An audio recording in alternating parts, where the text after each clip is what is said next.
color, technology, style, class, razzmatazz, and pizzazz.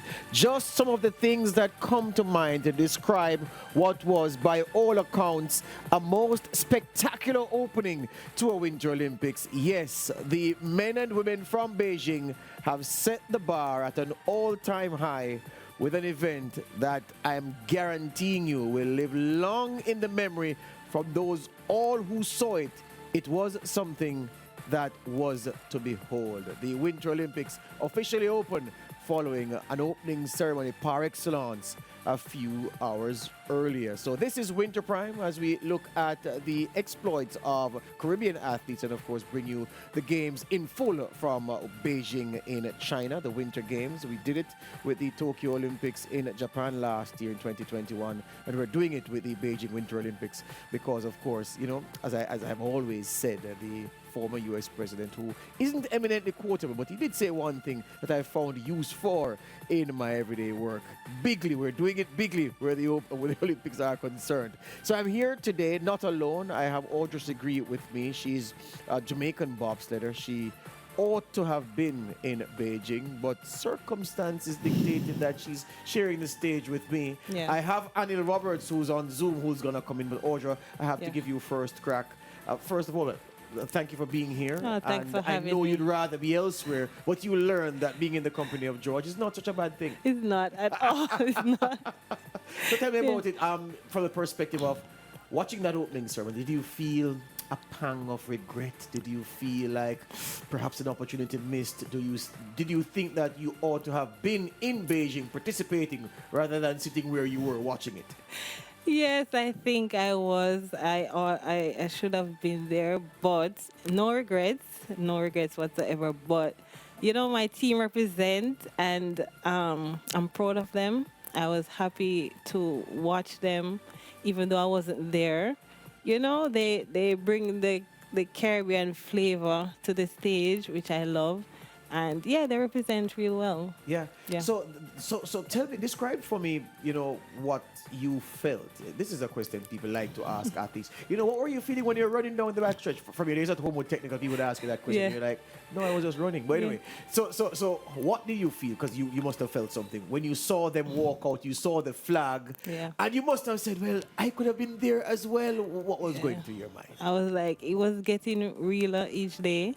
Like, I won't say each day, but in that moment, Yes. it got real. Yeah. Like, I'm not there. But I was sad. I will not say that I wasn't. I was. Some friends check up on me, you know, sending some texts. Oh, I'm watching Olympic ceremony. You're not there. Just hoping that you're, you know, still staying positive. Yes.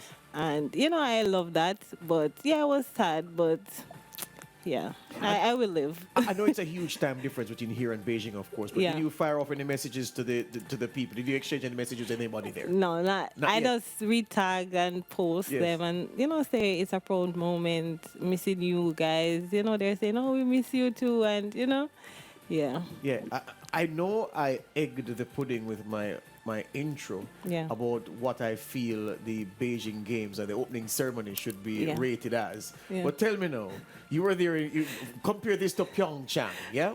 How do you compare this opening ceremony to the Pyeongchang opening ceremony? Be honest. Well, this opening ceremony, I would say it's spectacular. It was a spectacular. Better? Yes. Even though I was the flag bearer in Pyeongchang, Yes. you know, but yeah, I will give it to Beijing. It was spectacular. Audrey, we've been told over a number of years that the Americans know how to put on a show. Yeah. We've been told about German precision and chemistry. But the Chinese Yeah. really know Yeah. how to blend technology Yeah. and everything else into making something super spectacular. Yeah, and they do pay attention to detail. They do. So, you know, they're not going to miss a beat. Everything they're going to get on point. So I was looking for it, and they delivered. Yeah. Yeah. So what are your expectations from your colleagues who are there and are set to compete? You know, what are they in shape to do, you believe, with your insider's knowledge? With my insider's knowledge, I know they're going to perform. They're going to represent. That's for sure. And they are ready. They're gunning.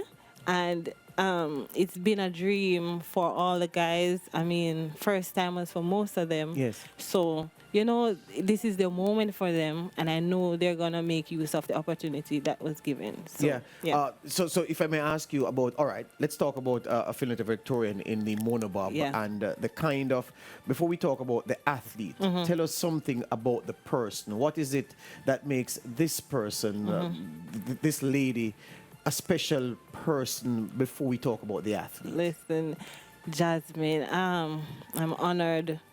I keep telling her every day, like, I'm honored to be a teammate. I've learned so much from her as a youngster. Everything that I've learned, I learned from her. I soak up all the knowledge that she stored upon me. But Jasmine, as a person, she is very competitive. She is. She will give off the feeling like, oh, I'm not. I'm just gonna do something, you know. But listen, once she gets in her groove or state of mind, she is competitive and she's determined. She's a fighter. She's been through a lot. She lost her sister in January. Yes. Rest in peace to her soul. And I mean, some weeks after, Jazz is like, honestly, I was thinking she wouldn't make it to the Olympics, being that she suffered Everything took on her. Yeah. But she came back and she said, listen, I have a duty, I have a job, I need to put, you know, it's been a season. I can't sacrifice all this season for, you know, nothing. She's sad that she lose her sister, yes, but the matter at hand, she have to represent, she have to show out for her sister, for our country, herself.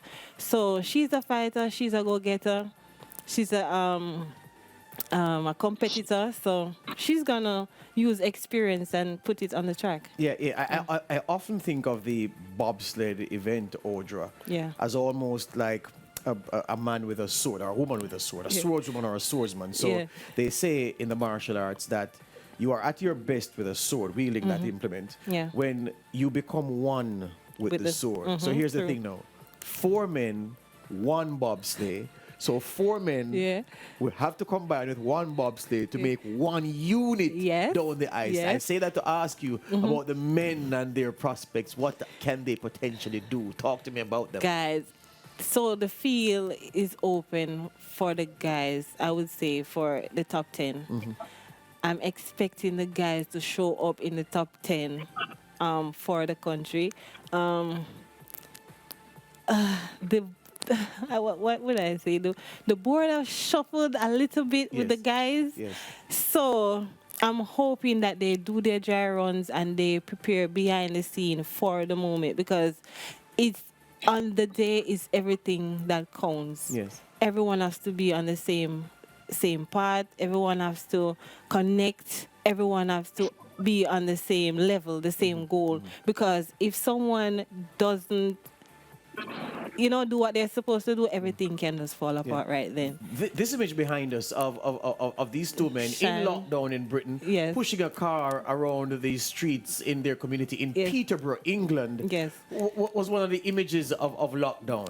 And this is particularly poignant because some athletes in lockdown were still able to access facilities to train. These guys had to make do. What does that say about ingenuity? What does that say about resourcefulness and a bloody mindedness, Audra, to do whatever it takes to prepare yourself despite the obstacles, despite the odds? Yes, that's why I say these guys, they are going in there ready to go, because they have served with little or less. They have to be resourceful with what they have. We may do with what we have, regardless of the situation. Show up, show out, you know, and represent same way, like against the rest of the world that's have everything.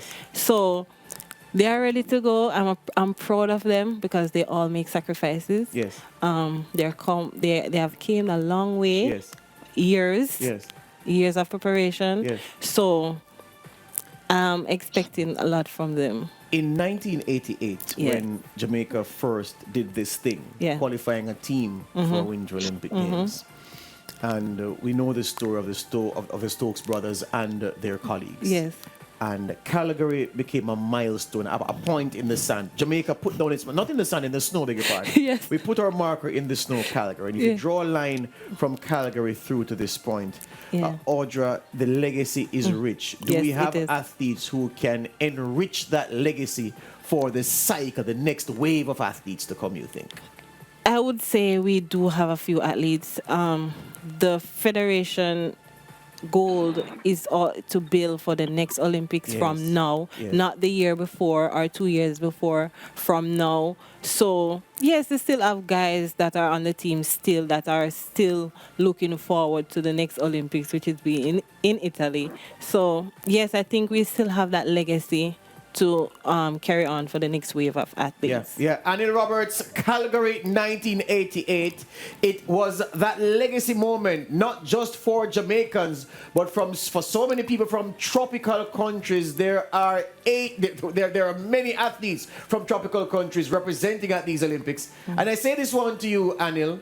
The film Cool Runnings, which of course came from Jamaica's experience in Calgary, that 1993 Disney film, the title of that film, actually, the boys in Calgary didn't say Cool Runnings.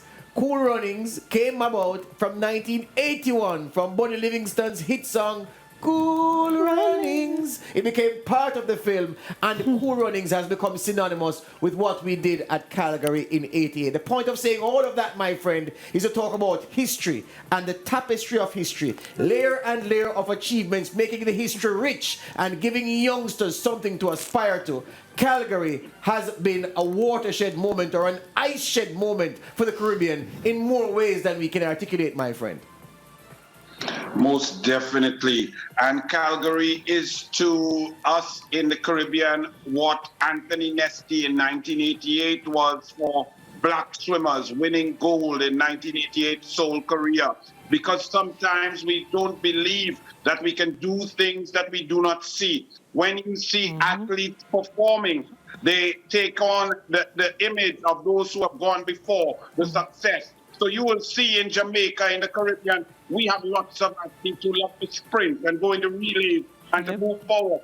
But we don't have the belief in other sports. The Cool Runnings, that was 1988, but the song from 1981 showed us that even though we don't have the snow, even though we don't have the wherewithal, that we can put our minds together, be creative, and go to compete against the world. So it's just like our West Indies cricketers way back in 1921 when we first started to play cricket, and then we got our first test match and a place in 1924 when we came up with Clark Lloyd and the great team from 1974 to 1983. That gave us an understanding that we could achieve anything globally. And that is the same way that we see from the Jamaicans from 1988 forward. You're seeing Trinidad and Tobago to pray. And we look for other Caribbean people to take up the challenge, because with artificial snow,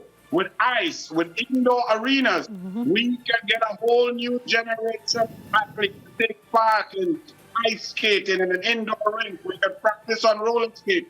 We have the creativity, the athleticism, and the belief. Yes, indeed. And as we take the break, I challenge you on this one, Anil. That Cool Runnings soundtrack from 1993, the best song on that soundtrack. And remember, the artists on that included Super Cat, included some big names, Jimmy Cliff and others. Whirl a Girl, the one I liked, Anil. The one that said, whoa, enough people can't believe Jamaica have a bobsled team. I take you up on that after the break, my friends. Stay where you are. This is Winter Prime here on SportsMax as we cover these Beijing Winter Olympics. The opening ceremony, absolutely spectacular. And guess what? I'm guaranteeing you that the performances on the ice will eclipse the opening ceremony. That in itself was especially brilliant. That's a measure of what's to come over the next 15 or so days. Back with more after these. It started in the most innocent way. Sports is not restricted to a country because of its climate. Our Olympic experience has been dominated by track and field athletics. This outstanding athlete credits Jamaica with her first Olympic victory ever. Here comes Usain Bolt, storming through, he takes it again, Blake. And we've always had an objective to broaden the scope. We have one new element which is of great interest. We have a women's team. People have gotten on their bandwagon, they were serious about doing they're real serious. Whatever you believe in, don't let no one change that focus. I don't think it's impossible. We do bobsled, we're from a tropical island. The dream of cool runnings has revitalized.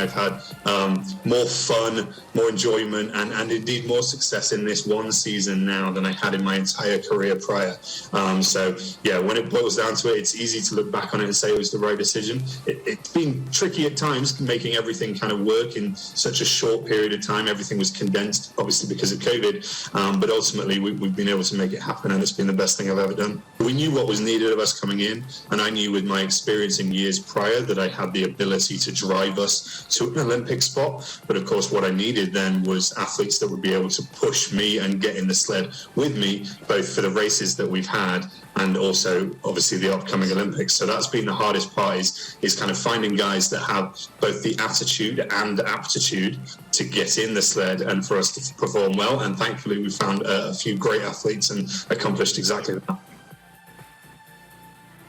Yeah, so many athletes saw the USA Dream Team, the basketball team, in 1992, and then had hoop dreams of their own. Mm-hmm. So many youngsters from this part of the world saw the Jamaica bobsled team in 1988 in Calgary and had dreams of their own about what they could achieve on ice, what they could achieve in the snow. Many people thought they were idiots, that they were wasting their time dreaming about a reality in a situation, in circumstances far removed from the tropical climes of the Caribbean. But look at them now, the naysayers, and look at those brave men and women who've blazed the trail from 88 to this point. And then, Roberts, I come back in this segment to you for you to talk about those bobsledders from your beloved Trinidad and Tobago. Well, I'm glad you set it up. You know, in the Caribbean, we have to change our focus.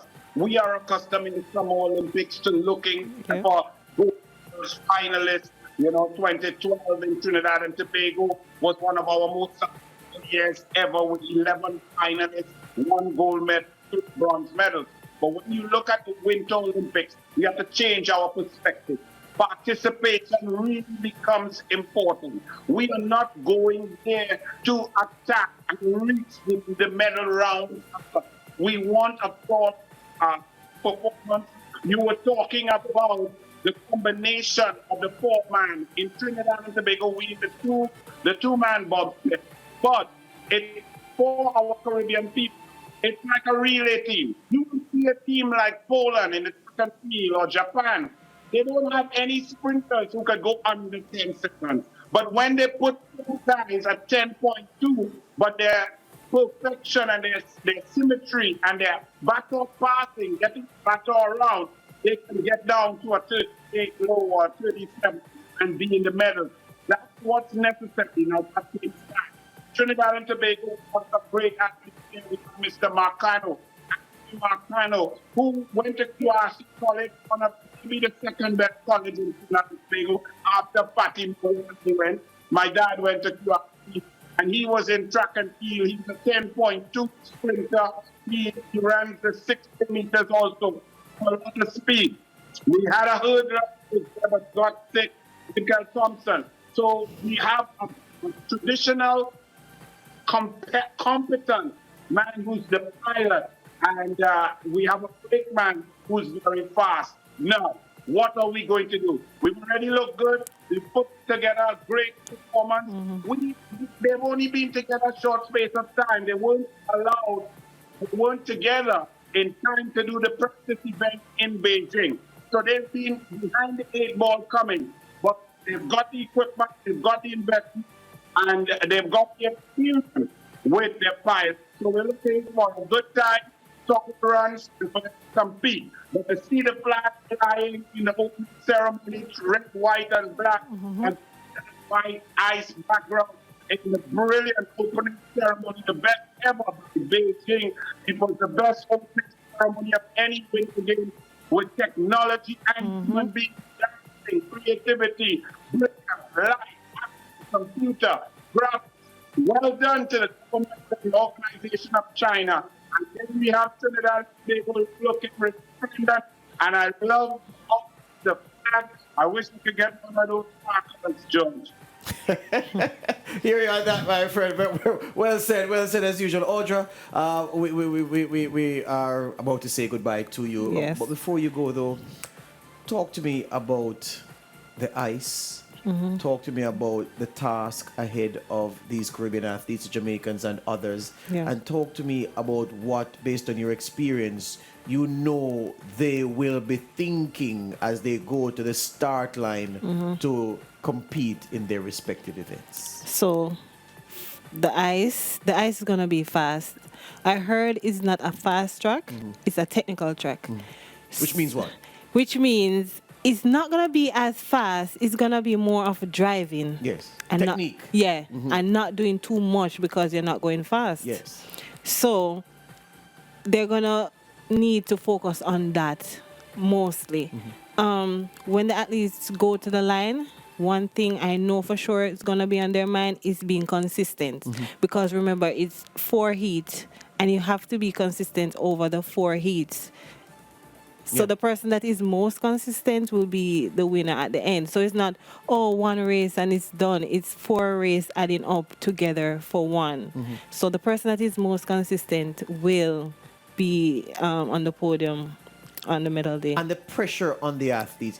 Is there pressure of expectation from back home or just pressure of expectation on themselves to deliver what they know they can? I think it's both. Yeah. I think it's both. Because they want to represent, they want to show out, because, they're breaking barriers. Yes. We don't have ice, we don't experience snow, so they want to break that barrier. And at the same time, they want to make their country proud. Yes. So it's going to be pressure on both. Absolutely. Yeah. And you still prefer being here to being there? No, I want to be there. Of course you want to be there. I'm just teasing you. I'm a bad man. I'm sorry. Thank you very much for speaking with us. Thank you. Of course, we'll do this again. Yes. All right, and you'll stay where you are. We're going to take a break. When we come back, we hear from Chris Taylor as we look in depth at what the Caribbean athletes can do among some outstanding fields in their individual events. It's the Beijing Winter Games, and we're getting warm.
The Beijing Winter Games will mark the first time in the history of the Winter Olympics that the snow that the athletes compete on will be completely 100% artificial. At previous games, Sochi, Pyeongchang, 70%, 80% artificial snow. But for the Beijing Games, 100% artificial snow.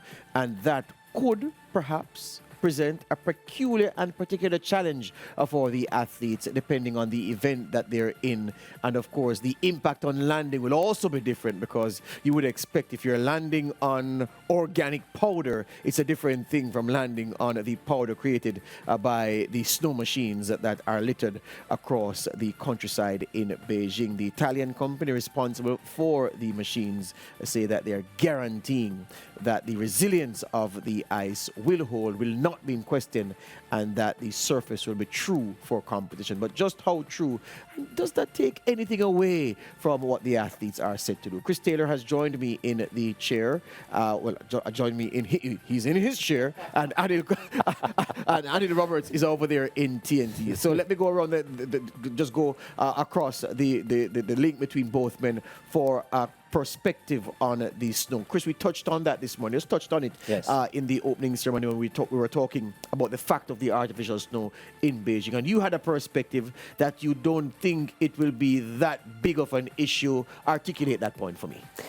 Well, I think a lot of the skiers are used to that from, around the world. A lot of ski resorts know, just because of global warming, snow just hasn't been lasting the same length of time as before. And the need for artificial snow to extend the winter season, of course, that's their tourism, their way of income as well. So they have looked to extend the seasons. And by doing that, they have brought in the artificial snow. So I think a lot of the skiers are used to it by now. What we'll probably see is quicker times across the Olympics, I think, because the snow is denser and it's a bit harder as well. It transforms to ice quicker than the regular snow. Yes. So in that, you will expect that, like, for example, the speed skiers, they'll be enjoying it a lot more. Yes, if you fall, it will be a bit harder as well. But I think it will do it. It also lasts longer. It's more durable than the natural snow. Yeah, and let me hear you on that. And could you, in answering me, make a comment about our history-making Haitian, Richard Suvayano, who's set to represent his country in the alpine skiing event? Well, taking on what Chris has said there, and his research on the ice is tremendous. What it will impact, though, as Chris just said, would it the snow turn into ice faster? The harder the ice, especially on the downhill ski, slalom, mogul, it means the people who come later on, which are the faster competitors, will have faster surfaces to move on. So our Haitian guy is going to go early. So his track may be a little slower than those who are ranked number 1 and coming at about 45 or 50 coming down the hill. But the danger of it, when the snow packs up the ice, the speeds that these skiers can get up to, the pressure on their hips, their knees, and their ankles is tremendous. Your skill level comes to the fore because you're going to have to take corners at some astronomical paces, especially when that artificial snow turns to ice. So it's going to make an exciting competition. I'm hoping they have the ambulances on point because if they lose their focus for a moment, it's going to be quite troubling. Yeah, talk to me about our Haitian, Richard Suvayano, a man making history for his nation. And what we know already, Anil, at least from my perspective, what comforts me is that I've seen enough of him to satisfy myself that he is far more skilled than one certain skier for Great Britain, Michael Edwards, Eddie the Eagle, who became world-renowned for how hapless he was in the event. Richard Suvayana is far more skilled than that and is poised to make his country and himself proud. Let me tell you something. Anytime you see an athlete from Haiti, I feel a sense of pride. Chris Taylor, George Davis, Anil Roberts will not be here on SportsMax discussing Winter Olympics or Summer Olympics without Haiti. Haiti brought us to freedom, to self-virtue, and without any resources, and having gone through tsunamis and earthquakes and famine and poor political system, for Haiti to produce a football team that is ranked in the world, and to have a skier who's going to represent and fly their flag, we get great pride. Anytime you see Haiti, every Caribbean person, every black person, every person of color must feel proud when they see that Haitian flag. So yes, he's not compared to any eagle. Or he is an athlete. He's talented. He's brilliant, and he's going to make us proud. Yeah, sometimes the world media tries to present a picture of us in the Caribbean and in Africa and so on that is not very welcoming. We saw that in the 2000 Olympics with the guy from Equatorial Guinea, and they tried to make him a superstar. He nearly drowned in the pool, even though I had children at 7 years old who could swim faster than he did. But it kept and it sent out the message that swimming is not for everyone. Well, all sports are for everyone. The world is small now with social media. All athletes, all races, all religions must come together, compete, and let's see the best win. So when Haiti's flag flies, all of us must take note and applaud. Yeah, and Chris, the point of Eddie the Eagle is important to make, because here we had a man from a country where there is snow, but because of how hapless he was, he became the butt of all jokes, and people loved him because, you know, he needed love. Richard Savannah is not in that same class at all. No. He's way above that, and he is poised to give a good account of himself. We are poised to see something that will make us proud on behalf of him and behalf of Haitians. And his story is great, George. You think about a boy that he was an orphan, adopted at 3 years old by a French and Italian couple, taken to the Alps, and that was where he, you know, really fell in love with skiing and so on, and his development really happened. Just 19 years of age. Yes. His plan was actually to ski for France. Yes. And the Haitian, you know, association, federation reached out to him. He thought it was a joke. Yes. And then he realized that they were serious, decided to take up the offer, and he was able to, I don't know, touch back with his roots, realize where he was coming from in terms of his orphanage. Yes. It's really a touching story. I mean, to ski last year at the World Championships, and he came, 35th? Yes. A credible performance. So, I mean, his story is touching, and we really, you know, hope for him to do great things here. Absolutely. So when we wrap this Winter Prime broadcast by telling you that the event we're going to go to now is mixed doubles curling involving Australia and the nation favored by most experts to top the medal table at the end of these games, Norway. Enjoy.